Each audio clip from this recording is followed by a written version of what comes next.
여러분, 오늘은 거룩하고 복된 주일, 특별히 우리에게 생명 주신 부모님의 은혜를 기억하는 어버이주일을 맞아 주님의 전에 나오신 여러분을 주님의 이름으로 환영하고 축복합니다. 우리는 누구나 가슴속에 크고 작은 꿈과 계획을 품고 살아갑니다.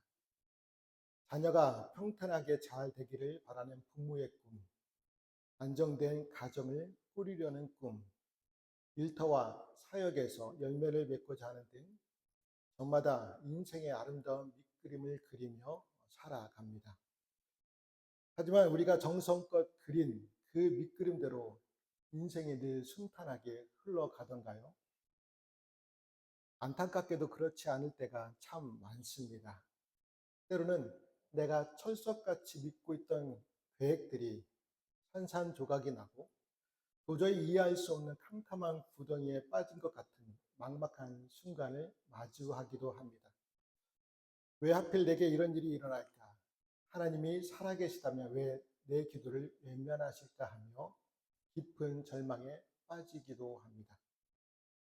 오늘 우리가 함께 읽은 본문의 주인공 요셉의 인생 그리고 그의 아버지 야곱의 삶이 바로 그러했습니다. 요셉은 아버지의 사랑을 독차지하며 화려한 채색 옷을 입고 찬란한 미래를 꿈꾸던 소년이었습니다. 아버지 야곱 역시 자신이 가장 사랑하던 아들 요셉을 통해 가문의 든든한 대를 이어가겠다는 인간적인 꿈을 굳게 쥐고 있었습니다. 그러나 오늘 본문 37장의 말씀은 그토록 눈부셨던 인간의 꿈이 하루아침에 처참하게 무너져 내리는 비극의 현장을 보여줍니다. 형들의 시기와 질투로 인해 요셉은 캄캄한 구덩이에 던져졌고 낯선 이방 땅의 노예로 팔려가는 신세가 되었습니다. 아버지 야곱은 짐승의 피가 묻은 아들의 찢어진 채색 옷을 부여잡고 피 눈물을 흘려야만 했습니다.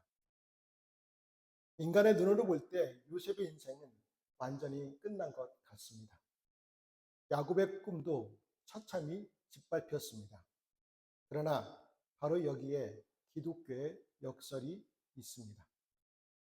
우리의 하나님의 일하심은 인간의 끝에서 시작된다는 사실입니다.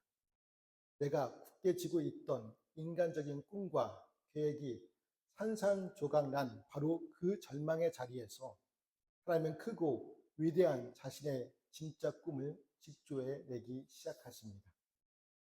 오늘 이 시간 요셉을 죽음의 구덩이로 밀어넣었던 인간의 지독한 악함 속에서 결코 쉬지 않고 일하시는 하나님의 섭리를 함께 나누려고 합니다. 내 뜻이 꺾이고 내 인간적인 꿈이 무너진 자리에서 오히려 나를 향한 새로운 길을 여시는 그 크신 하나님을 만나는 은혜의 시간이 되기를 축복합니다. 첫째로 인간의 악함을 뚫고 일하시는 하나님의 섭리입니다. 우리 18절과 19절 말씀을 읽어보겠습니다. 요셉이 그들에게 가까이 오기 전에 그들이 요셉을 멀리서 보고 죽이기를 꾀하여 서로 이르되 꿈꾸는 자가 오는도다. 요셉은 아버지 야곱의 심부름으로 먼 길을 떠나 양을 치는 형들의 안부를 살피러 왔습니다. 동생은 형들을 걱정하며 먼 길을 찾아왔지만 형들의 시선은 무섭도록 차가웠습니다. 그들은 요셉이 또 자신들의 잘못을 감시하고 아버지에게 고자질하러 온 것이라고 단정 지어버렸습니다. 여러분, 오해가 쌓이면 두려움이 되고 두려움은 결국 분노와 끔찍한 폭력으로 이어집니다. 형들은 다가오는 요셉을 향해 동생의 이름을 부르지도 않았습니다. 뭐라고 부르고 있습니까?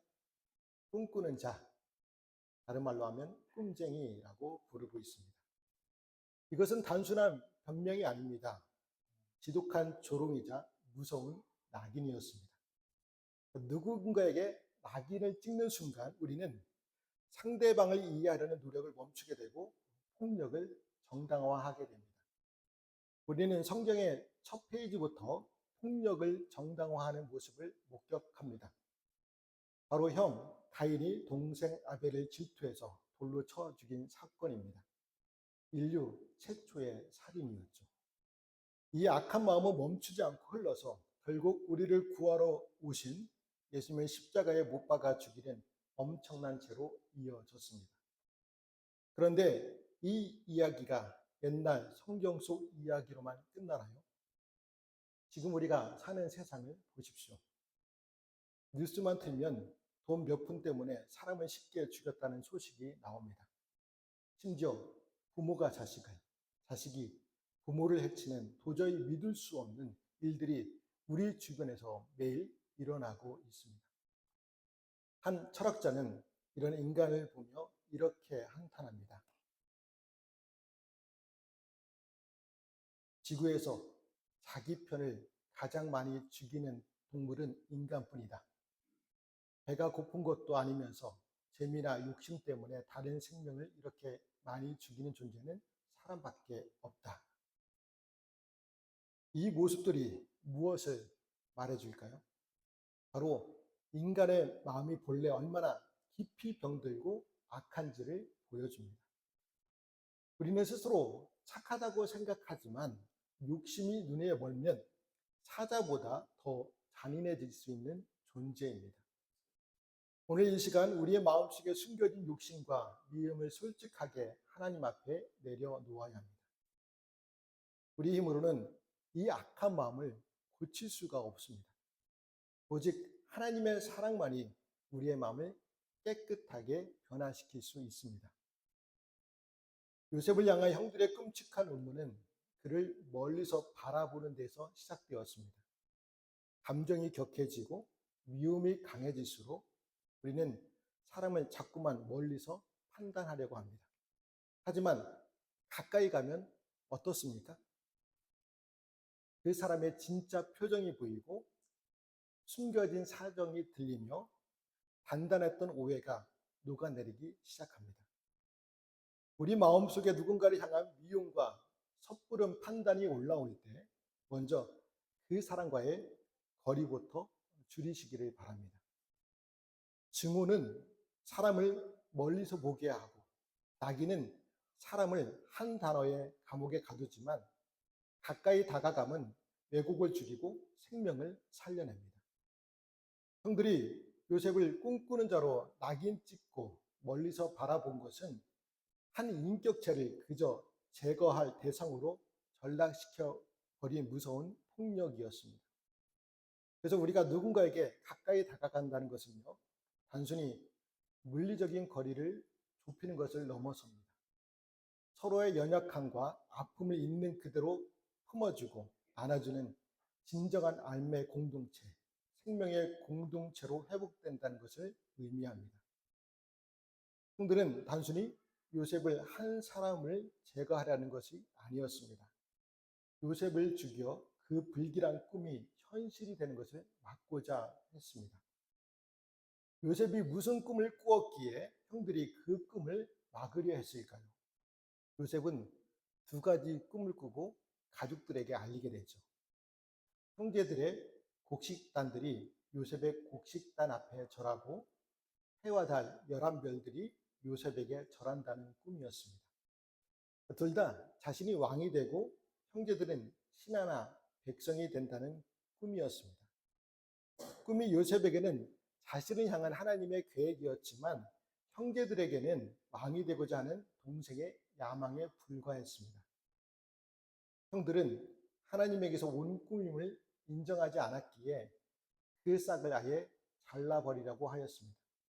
그러나 결과가 어떻게 되었습니까? 하나님은 요셉을 죽이려 했던 그 악한 계략을 무너뜨리시고 오히려 형들의 그 행동이 요셉의 꿈이 실현되는 출발점이 되게 하셨습니다.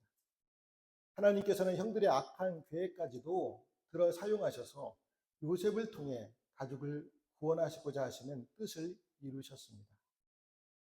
인간의 생각이 아무리 치밀하고 아무리 노력한다고 하더라도 결코 하나님의 뜻을 좌절시키거나 막을 수는 없습니다. 유럽의 아름다운 궁전 벽에 걸려있는 거대한 자수공예품, 화면에 보는 것처럼 테피스트리 것을 보신 적이 있으신가요? 이 테피스트릿을 뒷면에서 보면 어떻습니까? 그러니까 온갖 색깔의 실들이 어지럽게 엉켜 있고 매듭이 튀어나와 있고 뚝뚝 끊어진 실밥들이 보기 흉하게 매달려 있습니다. 도무지 무슨 그림인지 알 수 없고 엉망진창처럼 보입니다. 하지만 장인의 손길이 끝난 후 그 작품을 돌려 앞면을 보면 감탄이 절로 나옵니다. 엉켜있던 그 칙칙한 실들이 모여 한 폭의 정엄하고 아름다운 명작을 이루고 있기 때문입니다. 우리 인생도 이와 같습니다. 인간의 배신, 시기, 질투라는 어두운 실들이 내 인생을 망치는 것 같습니다.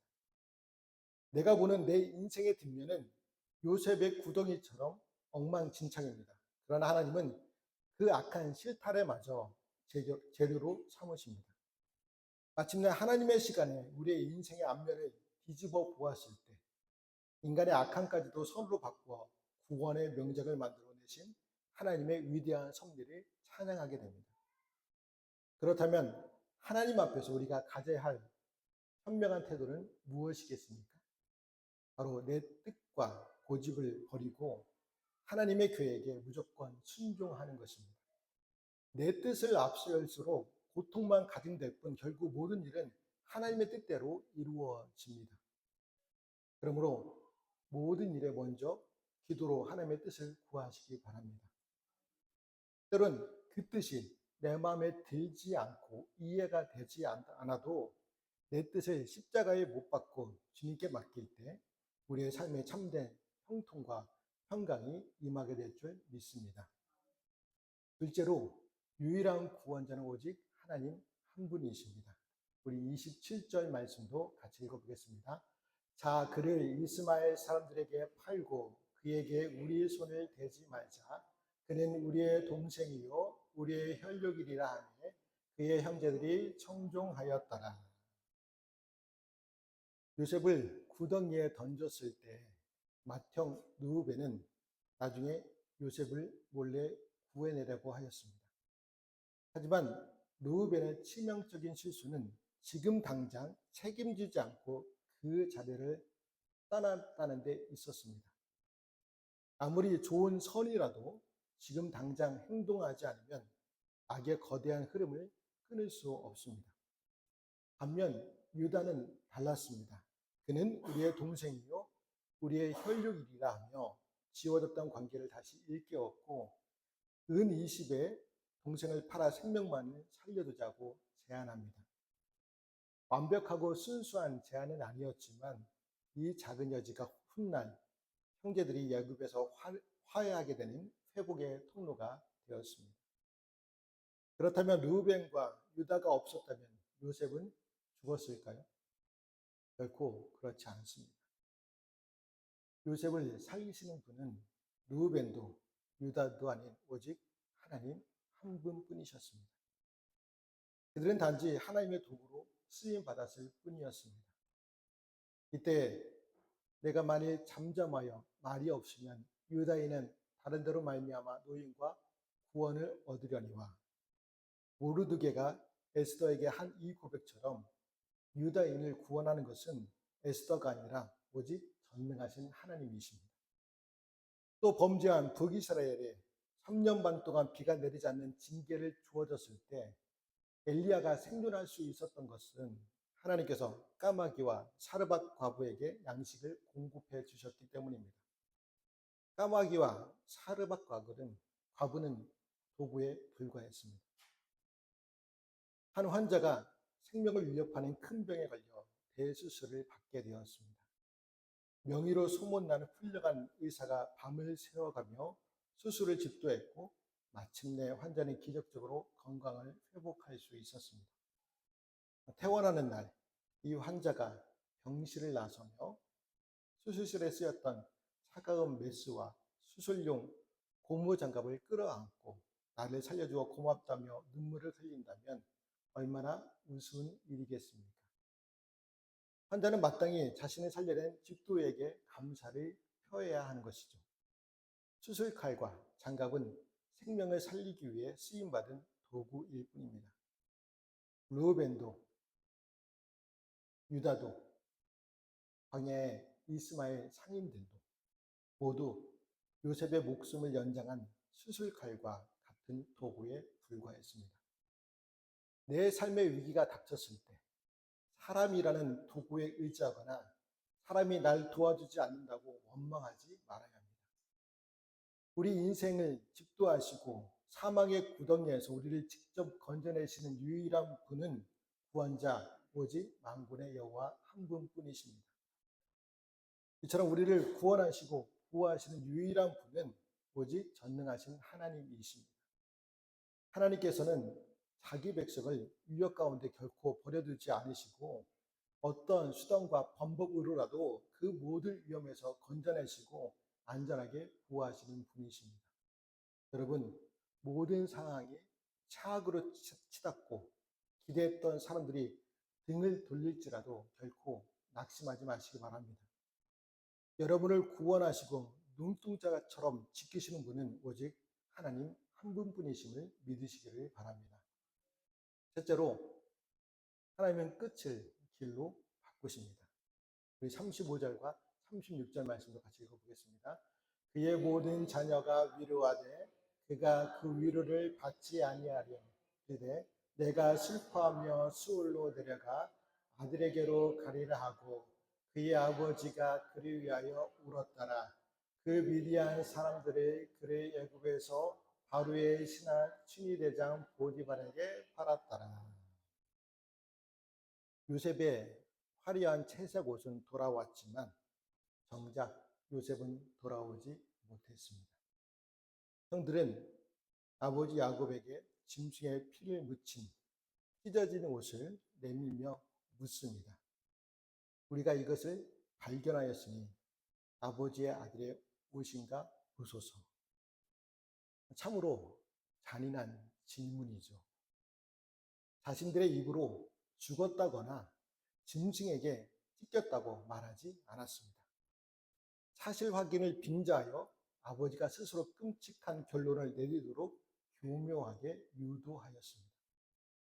과거 자신의 아버지 이삭을 속였던 야곱이 이제 늙어 자신의 아들들에게 철저히 속임당하며 피눈물을 흘립니다.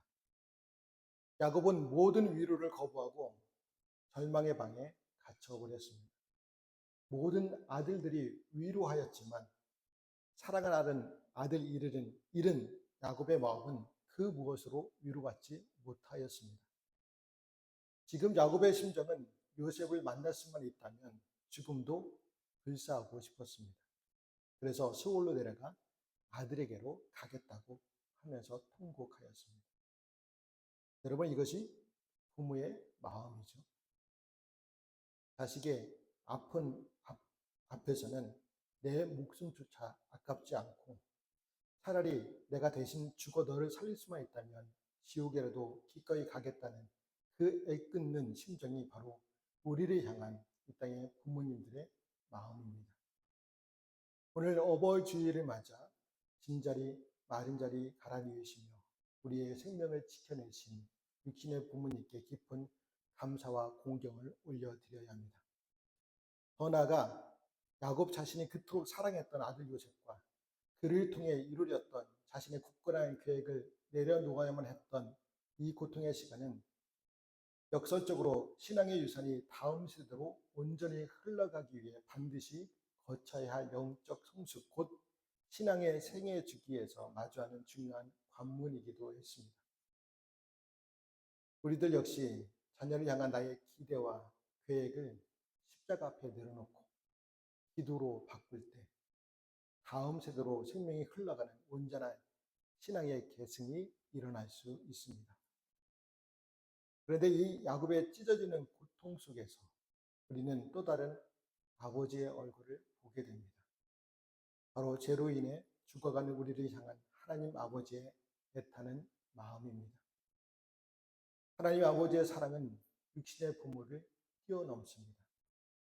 야곱을 만나러 스올로 내려가고 싶은 심정만 있었을 뿐 야곱은 실제로 무덤에 내려가지 못하였습니다. 하지만 우리 하나님은 어떠하셨습니까? 택한 백성이 우리를 살리기 위해 하나뿐인 외아들 예수 그리스도를 직접 수울 곧 십자가에 참혹한 죽음의 자리까지 내어주셨습니다. 하늘 영광 보좌를 버리시고 우리를 대신해 그 끔찍한 무덤의 권세 아래까지 기꺼이 아들을 내려보내셨습니다. 세상 천지에 이토록 우리를 사랑하신 분이 어디에 있습니까? 하나님보다 우리를 더 사랑하시고 더 많이 희생하시는 분이 어디에 있습니까? 하나님의 사랑이야말로 무엇과도 그 누구의 사랑과도 비교할 수 없습니다. 바로 그 하나님께서 그 사랑으로 우리를 사랑하고 계십니다.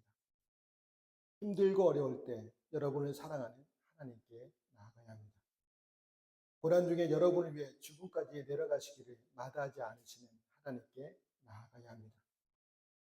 오늘 어버이 주일을 맞이하여 육신의 부모님을 온 마음 다해 공경할 뿐 아니라 영원한 생명을 주시기 위해 아들마저 아끼지 않으신 그 크신 하나님의 아버지의 십자가 사랑이 깊이 묵상하고 감격하는 은혜의 주일을 보내시기를 바랍니다.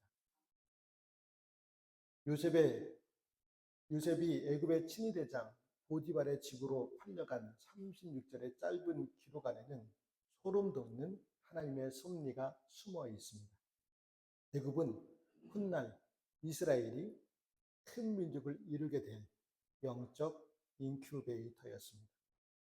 또한 보디발의 집은 왕의 제수를 가두는 감옥과 연결되어 있었고 그곳에서 왕의 관한장들을 만나 결국 바로의 꿈을 해석하고 총리의 자리에 오르게 됩니다. 우연처럼 보이는 구덩이, 노예로 팔려가는 절망, 보디발의 집으로 이끌림 받은 그 모든 과정이 사실은 하나님의 정교한 내비게이션이었습니다. 인간의 시기와 질투가 요셉을 캄캄한 구덩이로 던져 넣었지만 하나님은 그 구덩이를 요셉의 인생의 끝이 아니라 사명을 향해 나아가는 길로 바꿔 놓으셨습니다.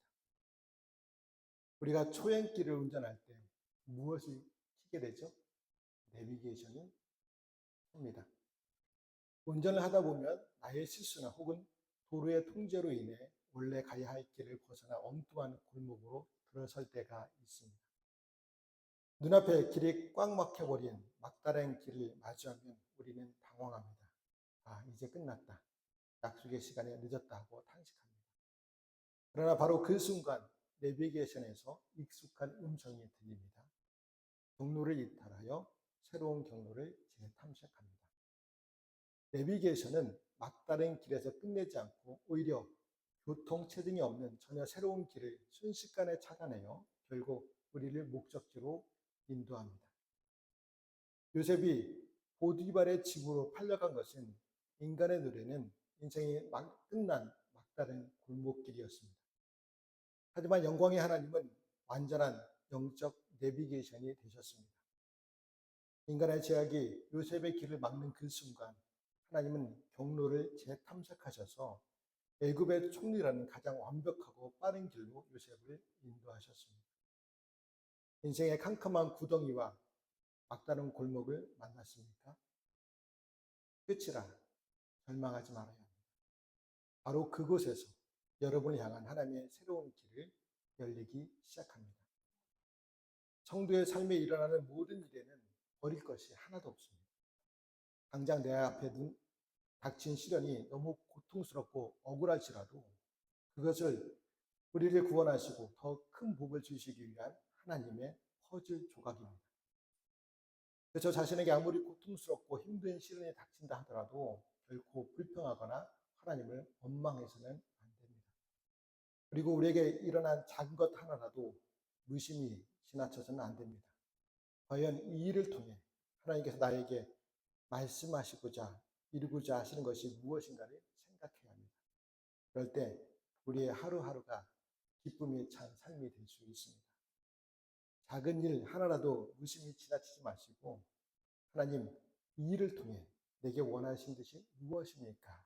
묻고 기도하시기 바랍니다. 여러분 야곱은 요셉에게 화려한 채색 옷을 입히며 가문의 장자권을 이어가려 했습니다.